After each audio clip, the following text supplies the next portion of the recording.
રાજ્યના વિવિધ શહેરોમાં ચાલતી પ્રી-સ્કૂલને લઈ રાજ્ય સરકારે કડક નિયમોની અમલવારી શરૂ કરતા તેના વિરોધમાં પ્રી-સ્કૂલના સંચાલકો હડતાલ પર ઉતર્યા છે। આજે રાજ્યમાં અંદાજે 40,000 જેટલી પ્રી-સ્કૂલ બંધ રાખી વિરોધ પ્રદર્શિત કરવામાં આવી રહ્યો છે। પ્રી-સ્કૂલને લઈ રાજ્ય સરકાર દ્વારા જે નિયમો ઘડવામાં આવ્યા છે તેમાં પ્રી-સ્કૂલ ચલાવવા માટે સંચાલક પાસે સ્થળની પરમિશન અને 15 વર્ષની રજિસ્ટર્ડ લીઝ એગ્રીમેન્ટ ફરજિયાત કરવામાં આવ્યું છે, જે શક્ય ન હોવાનું સંચાલકો જણાવી રહ્યા છે અને નિયમો હળવા કરવાની માંગ કરી રહ્યા છે। રાજ્યની મોટાભાગની પ્રી-સ્કૂલ મહિલા સંચાલિત છે, ત્યારે મહિલાઓએ પણ આ નિયમોને કારણે પ્રી-સ્કૂલ બંધ થઈ જશે તો પોતાની રોજગારી છીનવાઈ જવાની ભીતિ વ્યક્ત કરી છે। રાજ્ય સરકાર દ્વારા પ્રી-સ્કૂલ ચલાવવા માટે તમામ પ્રી-સ્કૂલ સંચાલક પાસે સ્થળ પરનું પરમિશન, 15 વર્ષનું રજિસ્ટ્રેશન, લીઝ એગ્રીમેન્ટ વગેરે ફરજિયાતપણે હોવું જરૂરી છે। તેની સામે ગુજરાત પ્રી-સ્કૂલ એસોસિએશન દ્વારા 15 વર્ષનું લીઝ એગ્રીમેન્ટ હોવું તે શક્ય નથી, કારણ કે પ્રી-સ્કૂલ એ ખૂબ નાનું એકમ છે અને તેના માટે 15 વર્ષ માટે કોઈ પણ આપી શકે તેમ નથી, કારણ કે મોટાભાગની પ્રી-સ્કૂલ નાના ઘરમાં અથવા તો બંગલોમાં ચાલતી હોય છે। તેથી 11 મહિના ભાડા કરાર થઈ શકે, પરંતુ 15 વર્ષ માટે લીઝ એગ્રીમેન્ટ મળી શકે તેમ નથી।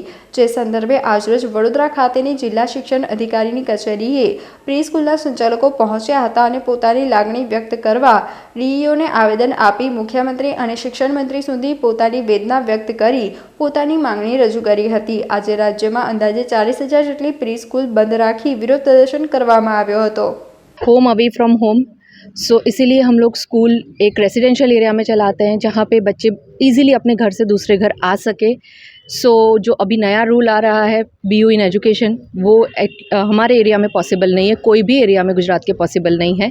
सो I request Shri government to change the rule to a residential BU, it's okay for that. And जो रजिस्ट्रेशन है 15 ईयर्स का रेंट एग्रीमेंट, वो भी पॉसिबल नहीं है, बिकॉज 15 ईयर्स का कोई रेंट हम लोग रेंटेड प्रॉपर्टी में करवाते, कोई भी ओनर रेडी नहीं होगा for 15 years. So request to that also कि वो भी थोड़ा चेंज हो। हाँ, અમે અહીંયા આજે આવ્યા છે જિલ્લા કચેરીમાં શિક્ષણ અધિકારીની, એના માટે અમે એ રજૂઆત કરવાની છે કે અમારી પાસે માંગણી કરી છે પ્રી સ્કૂલવાળા પાસે 15 વર્ષનું લીઝ એગ્રીમેન્ટ કરવાની, પરંતુ એ કોઈપણ રેસિડેન્શિયલ પ્રોપર્ટીમાં અમારી પાસે કોઈ ઓપ્શન નથી કે અમે કરી શકીએ। આજે કોઈપણ પ્રોપર્ટી ઓનર છે એ એમની પોતાની પ્રોપર્ટી 15 વર્ષ માટે લીઝ પર આપવા માટે તૈયાર નથી। હા, તમે 11 વર્ષનો ભાડા કરાર કરાવીને રજિસ્ટર કરાવવાની માંગણી કરતા હોય તો અમે જરૂર કરી શકીએ છીએ, પણ 15 વર્ષની લીઝની એગ્રીમેન્ટ કોઈપણ પ્રોપર્ટી ઓનર કરવા માટે તૈયાર છે જ નહીં અને એ પોસિબલ છે જ નહીં। આજે પ્રી સ્કૂલો ઘરમાં કેમ બની છે? કારણ કે નાના બાળકોને દૂર મોટી સ્કૂલોમાં મૂકવા એ માતા પિતાને યોગ્ય લાગતું નથી, એટલે એ લોકો નજીકની શાળાઓમાં અમારા જેવા પ્રી સ્કૂલમાં મૂકવા આવે છે। પરંતુ જો એ વસ્તુઓ પોસિબલ નહીં થાય, ઘરની પાસે સ્કૂલો નહીં હોય, તો પછી નાના બાળકોને ત્યાં આગળ જવું મુશ્કેલ થઈ જશે, પેરેન્ટ્સોને સ્કૂલે મૂકવા મુશ્કેલ થઈ જશે, નાના બાળકોનું જે પ્લે વે મેથડથી અમે એજ્યુકેશન કરાવીએ છીએ એ અઘરું થઈ જશે।